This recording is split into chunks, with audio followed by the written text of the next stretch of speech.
여러분 반갑습니다.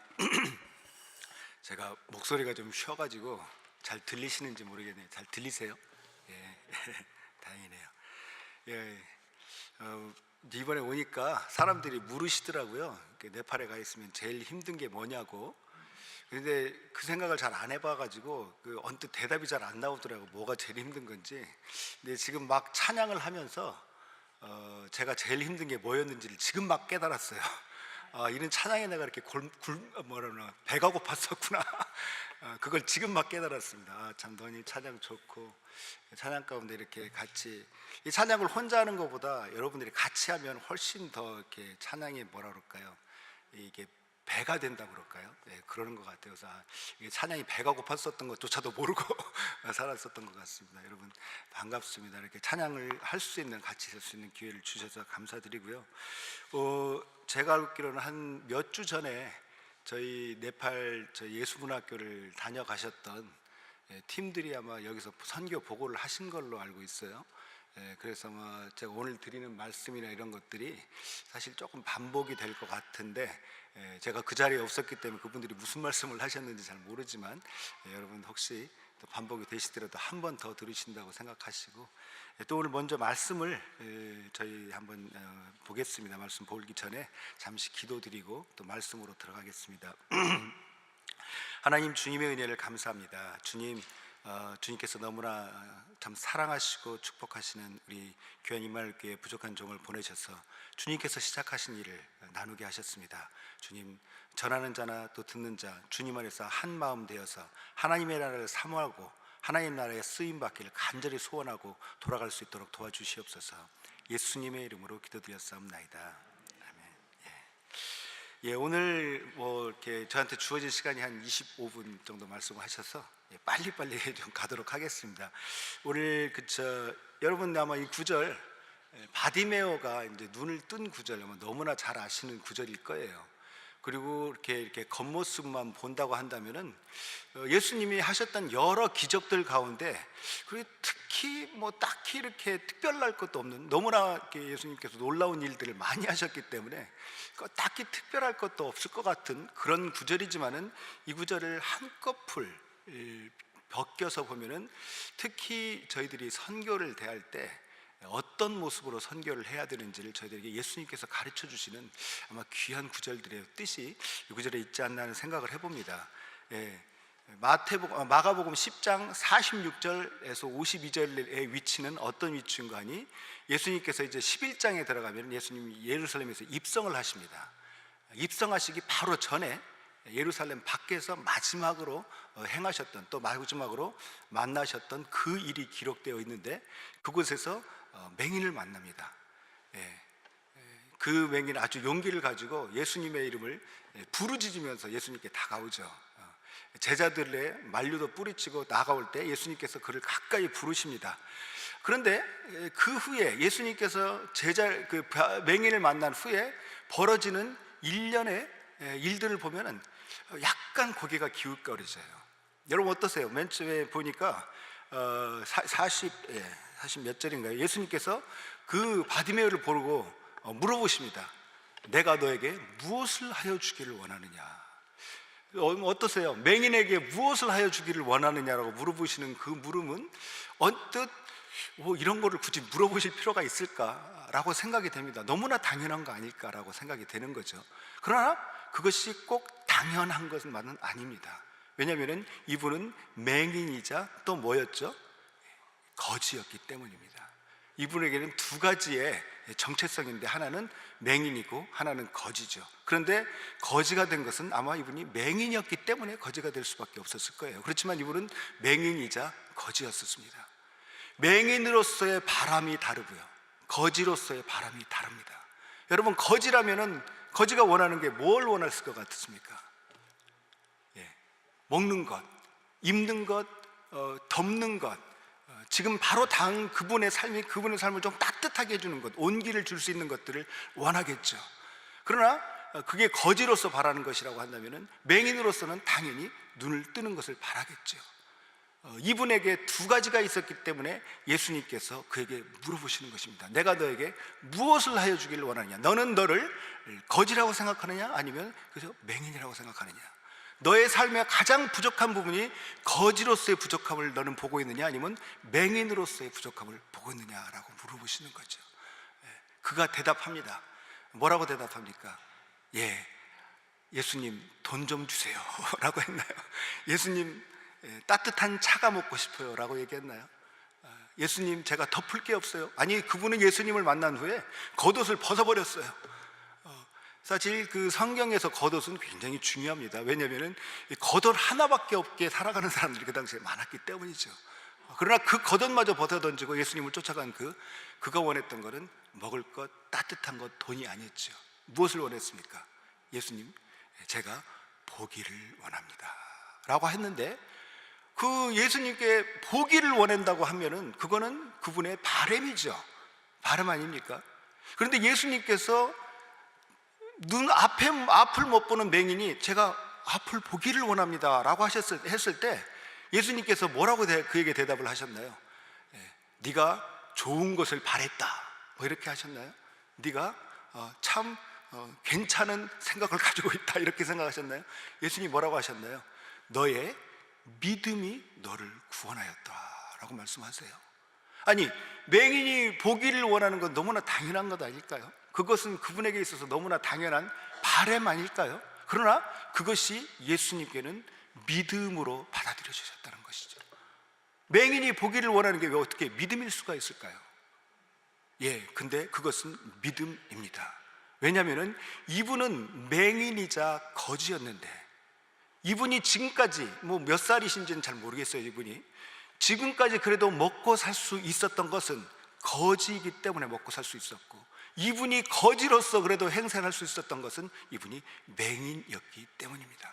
그러나 맹인 거지가 눈을 뜬 순간 그분은 더 이상 거지로서 행세를 할 수가 없습니다. 맹인 거지가 눈을 뜬 순간 그분은 이제 완전히 새로운 삶을 살아가야 합니다. 그러나 그가 살아가야 되는 새로운 삶은 자기가 한 번도 걸어본 적이 없는 그런 길입니다. 여러분 한번 상상을 해보세요. 내가 맹인이었어요. 맹인 뜬 것 때문에 그저 밥도 벌어먹고 사람들에게 불쌍함도 여기고 이렇게 해가지고 먹고 살아오는데 갑자기 눈 뜬 맹인에게 누가 무엇을 주겠습니까? 이제 아마 그 맹인에게, 그 거지에게 최악의 사건이 있다면 그건 아마 눈을 뜨는 걸 거예요. 더 이상 다른 사람들의 불쌍함의 대상이 될 수 없기 때문입니다. 다른 사람한테 아무것도 받을 수가 없어요. 그러나 그분은 말했습니다. 주님, 제가 이제 눈을 뜨는 순간 저는 이제 제가 한 번도 경험해보지 못한 삶, 그 삶으로 나아가야 하는데, 그런 위험을 겪더라도, 그런 위험을 감수하고라도 저는 이제 눈을 뜨기를 원합니다. 주님께서 사랑을 베풀어 주신다면, 주님께서 하나님의 능력을 저의 삶에 베풀어 주신다면 그 하나님을 믿고 한 번도 경험해보지 못한 그 삶을 살아가길 원합니다. 한 번도 눈 뜨고 그 걸음을 디뎌본 적이 없었지만 이제 주님 손잡고 디뎌보겠습니다. 그렇기 때문에 그에게 그 눈을 뜨는 것이, 맹인이 눈을 뜨는 것이 그에게는, 예수님에게는 믿음이었다는 것입니다. 여러분, 그런데요, 참 놀라운 것은 그 맹인이 눈을 뜨게 해놓고요, 그 다음에 보여지는, 성경에는 나와 있지 않지만 그 다음에 보여지는 예수님의 모습입니다. 예수님 어떻게 하셨나요? 야, 네가 이제 눈을 떴구나. 근데 보니 너 이제 거지도 못할 것 같고, 당장 무슨 기술이 있는 것도 아니고, 아무래도 너 거주할 것도 좀 있어야 될 것 같고 말이에요. 집도 좀 필요한 것 같고, 거기 왔다 갔다 할 수 있는데 눈 바로 떴으니 제대로 걸음도 못 걸을 거 하니, 그가 필요한 모든 것들을 채워주시고 가십니까? 예수님께서. 참 예수님 어떻게 보면 굉장히 뭐라 그럴까요? 각박하신 것 같아요. 그냥 맹인 거지가 눈 뜨자마자 예수님 그저 가버리십니다. 그 다음의 삶은 누구에게 맡겨져 있습니까? 이제 맹인 스스로 살아가야 되는 것입니다. 저는 이 구절을 보면서 선교의 모습이 좀 이래야 되지 않을까 하는 생각을 해봅니다. 우리가 선교할 때 특히 이제 여러분들에게 네팔의 모습들을 조금 보여드리고 원하는데, 네팔을 가보면은 어떤 분이 그러시더라고요. 네팔에서 가장 힘든 거가 지갑을 열지 않는 것이 가장 힘든 일이라고. 너무나 멀리 퍼져 있는 가난들을 바라볼 때 참 쉽지 않습니다. 그러나 그곳에서 그분들에게 가장 필요한 것, 마치 맹인 거지에게 가장 필요했던 것은 돈이라기보다는, 따뜻한 밥보다는 오히려 눈을 뜨는 것, 그의 삶을 완전히 뒤집어 놓을 수 있는 바로 그 근간이 되는 눈을 뜨는 것이었다고 한다면, 오늘 네팔 세계, 오늘날 제가 섬기고 있는 네팔에 가장 필요한 것, 그분들이 스스로 설 수 있게끔 가장 필요한 것이 무엇일까를 생각하면서 사역하기를 원합니다. 그런데 그게 잘 뜻대로 되질 않아요. 여러분 잠깐 한번 파워포인트 한번 좀 올려주시죠. 예, 헤토다라는 마을입니다. 네팔에 비르건스라고 네팔과 인도 국경에서 한 50km 정도 떨어져 있는 곳에 있는 소도시 헤토다라는 지역, 인도와 가깝기 때문에 굉장히 더운 지역이에요. 겨울에는 그렇게 춥지는 않습니다. 근데 여름에 심하면 한 온도 한 40도, 45도, 그지만 굉장히 습도가 높은 데서 40도, 45도 올라가는 굉장히 더운 지역입니다. 그 지역에 예수 문화 학교라고 Jesus Culture School 이라는 이름으로 학교를 열었습니다. 빈민촌 두 군데에서 지금 저희가 사역을 하고 있는데요. 예수 문화학교라는 이름은 예수님으로 힌두교의 문화에 젖어 있는, 힌두교 카스트의 문화에 젖어 있는 그 네팔의 문화를 예수님의 문화로 바꿔보자라는 취지로 저렇게 이름을 정한 것입니다. 그래서 저 아래 네팔말로 써져 있는 것이 이렇게 써져 있어요. 예수 크리스트마 하미 서버의 엑사만러 버물레 정, 이렇게 써 있는데 이 말뜻이 뭐냐고 하니, 예수 그리스도 안에서 우리 모두는 평등하고 존귀합니다. 저희 학교 교훈입니다. 그래서 예수 그리스도 안에서 우리 모든 사람은 평등하고, 예수님이 우리의 존귀함을 회복해 주시기 위해서 십자가에 달려 돌아가셨다라고 하는 그것을 가리키는 학교입니다. 한번 넘겨봐 주시죠. 이거 여러분 뭔 거 같으세요? 슬리퍼죠. 우리 아이들 슬리퍼가 저렇게 되도록 신고 다니는 지역의 동네입니다. 굉장히 가난하고요. 뭐 말씀드렸지만 가난이 너무 퍼져 있어서 뭐 저렇게 신는 아이들만 가난한 건 아니지만, 참 그 이름이 가난이라고 불러도 될 정도로 굉장히 가난한 지역입니다. 한번 넘겨봐 주시죠. 여기도 저기 써 있죠. 저희 학교 아이들 이제 쭉 같이 모여서 저희가 이제 그 무슨 프로그램 할 때 이렇게 이제 뭐라고 그러죠? 모자이크 같이 꼴레준가요? 그런 거 하면서 이렇게 만드는 건데, 저희 아까 읽었던 예수 그리스트마 하미 서버의 엑서만 러 버물레청, 우리 예수 그리스도 안에서 우리 모두는 하나 되고 평등하고 존귀합니다라는 구호를 아이들과 같이 매절 저렇게 무슨 프로그램을 통해서 아이들에게 주지시켜 줍니다. 너무 이쁘게 생겼죠, 아이들? 넘겨봐 주시죠. 그래서 We all are equal and precious in Jesus Christ라고 하고요. 한 번 더 넘겨봐 주시기 바랍니다. 저희가 교육을 할 때 세 가지 다른 목표를 가지고 교육을 하는데, 첫 번째는 지성교육, 두 번째는 인성교육, 세 번째는 당연히 영성교육, 이 세 가지의 교육 지향점을 놓고 아이들 교육을 하고 있습니다. 근데 그 안에 지성교육이라고 한다는 것은 그 높게, 크게는 저희가 thinking person이라고 이제 이름까지 지어봐줬지만은, 가장 실제적으로는 아이들이 그저 학교에 붙어 있기만 해도 너무나 감사하다. 학교에 아이들이 그저 뭐 1등, 2등 하는 것보다는 그저 학교에 오래오래 붙어 있어서 나중에 좀 나이가 든 다음에 학교를 떠날 수 있도록 저희가 옆에서 도와주는 것이 지성교육이 하는 일입니다. 빈민촌이다 보니까 2학년, 3학년, 4학년 정도 될 때 애들이 그냥 학교를 그냥 때려치고 그냥 밖으로 나가버려요. 부모도 관심 없습니다. 학교 선생님도 관심 없습니다. 자기도 공부에 관심 없어요. 그러다 보니까 1학년 돼도 2학년 돼도 3학년 돼도 4학년 돼도 아이들이 한국말로 치면 가나다라를 몰라요.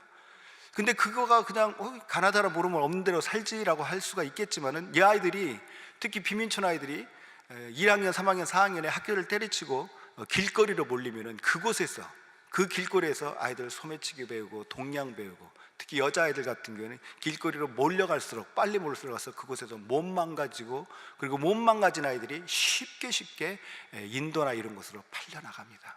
또 아주 어릴 때 저렇게, 남자아이들 같은 경우는 어릴 때 저렇게 하면 인신매매도 아니라 이런 범죄에 굉장히 쉽게 이렇게 연루가 되기도 쉽고요. 뭐 소매치기 하고 이런 건 너무나 당연하고요. 그래서 아이들이 최대한으로 자기 스스로 생각하고 결정할 수 있을 나이가 될 때까지만이라도 학교에 붙어 있게끔 도와주는 것 저희가 하는 일 중에 하나입니다. 한번 사진 한번 넘겨봐 주시죠. 그래서 아이들 이렇게 오면은 숙제도 봐주고 특히 공부가 잘 안 되는 아이들에게 저희들이 이제 튜러링도 주고 합니다. 지성 교육이고요. 한번 더 넘겨봐 주시죠. 그 뒤에 옆에 인성 교육이 있습니다. 인성 교육의 저희 지향점은 배려할 줄 아는 사람, 남을 배려할 줄 아는 사람. 인성의 아마 저희 가장 끝점은 배려가 있는 사람이 아닐까 하는 생각을 해봐요. considerate person이 되게 하는 거죠. 우리 예수님께서도 그 마태복음 7장 12절에 그런 말씀 하셨잖아요. 너희가 남에게 대접을 받고자 하는 대로 어떻게 해요? 너희도 남을 대접하라라고요. 남을 배려할 줄 안다는 거죠. 남의 입장에 서서 사물을 볼 줄 알고 남의 입장에 서서 사람을 대할 줄 아는 것, 배려하는 거죠. 그런데 그 예수님께서 그 구절이 예수님께 그것이 얼마나 중요했는가 하니 너희가 남에게 대접을 받고자 하는 대로 남을 대접하라 하시고 말씀하시고 나서 이것이 곧 율법이요 선지자니라. 그래서 영어로 골든 룰이라고 부르죠. 예수님의 말씀. 그래서 인성교육은 저희가 남을 배려할 줄 아는 것을 아이들에게 교육을 시키는 건데요. 한번 넘겨봐 주시죠. 저희 비민촌 쓰레기 문제 심각합니다. 그래서 저희가 하는 것 중에 거의 매주는 못하지만 저희가 하는 것 중에 저희 아이들 다 같이 이제 동네 쓰레기 짚고 쓰레기 채우는 것. 그래서 아이들이 어릴 때부터 동네 사람들 자기에게 득이 되지 않아도 동네를 섬길 수 있는 그런 것들을 가르치고요. 또 한번 넘겨봐 주시죠. 아이들과 같이 저렇게 바람개비 같은 거 만들어요. 이 비민촌 아이들이 얼마나 참을성이 없는 거 아니? 바람개비 만들다고 이렇게 하면 이제 종이를 이렇게 따박따박 접어야 되잖아요. 바람개비 만들라고 종이를 이렇게 접으라고 그러면 종이를 막 이렇게 접어요. 대충. 그러면 잘 바람개비가 나오지 않지 않습니까? 그럼 한 두세 번 접다가 그냥 찢어버리고 막 지들끼리 싸워요. 안 된다고. 하여튼 참을성이 굉장히 돼요. 그래서 바람개비 하나 접는 걸로도 참을성을 키우고 그 다음에 차분차분히 하는 것들을 아이들과 같이 이렇게 배웁니다. 지금은 바람개비가 뭐고 이렇게 종이 접는 거 굉장히 잘하는데 초반에 접기까지 가는 저 바람개비가 나오기까지 굉장히 힘들었었습니다. 넘겨봐 주시죠. 저희가 많이 하는 것들 칼라링 굉장히 중요하게 생각합니다. 칼라링 하면서 이렇게 아이들이 자기의 창의력도 키우고 그리고 다른 사람들과 이렇게 칼라링 펜 이런 것들 이제 나누면서 다른 사람들과 같이 이렇게 나눔을 배우는 그런 프로그램입니다. 한번 더 넘겨봐 주시죠. 연극합니다. 성경 저희 이제 이제 토요일과 금요일 예배를 이제 2번 드리는데 예배 후에 저희들이 이제 그 예배 성경에서 배운 것들을 연극으로 만들어 가지고 성 말씀을 듣고 그 내용을 연극으로 만들어서 이제 하라고 그러면 저렇게 자기네들끼리 직접 연극을 만들어서 저렇게 연극을 하는 겁니다. 넘겨봐 주세요 한번. 젠가입니다. 젠가. 젠가 참을성 키우는데 아주 중요한 도구입니다. 젠가를 이렇게 하나씩 빼기도 하고요, 거꾸로 하나씩 쌓기도 하면서 아이들이 차근차근히 하는 것의 중요성을 아이들에게 가르쳐 줍니다. 넘겨봐 주시고요. 우리 가장 어린 아이들, 이제 시수라고 부르는 유치부 아이들인데 이 아이들이 아마 그 동네에서 가장 위험한 깡패들일 거예요. 아마 참을성이 거의 없어가지고 제가 지금 아이들이 그냥 이렇게 해놓길래 제가 앞에다 달아놓고 이제 좀 야단도 치고 아마 그랬던 것 같은데, 우리 너무나 귀여운 시수 아이들, 이 아이들도 좀 쉬운 것, 아이들 가장 좋아하는 게 한국 만화 영화 뽀로로를 가장 좋아해요. 그래가지고 뽀로로 보여주고 또 뽀로로에 나온 그 뽀로로 등장 인물은 아니고 등장 동물들 사진 가지고 이렇게 칼라링하고 합니다. 넘겨봐 주시고요. 그리고 이제 숨은 그림 찾기라든지 이런 것들을 통해서 한 번 더 넘겨봐 주시죠. 그런 것들을 통해서 아이들에게 참을성, 인내, 분별력, 통찰력, 그리고 이런 모든 것들을 키워나가는 교육, 인성 교육이 저희가 지향하는 거고요. 마지막으로 가장 중요한 것, 영성 교육입니다.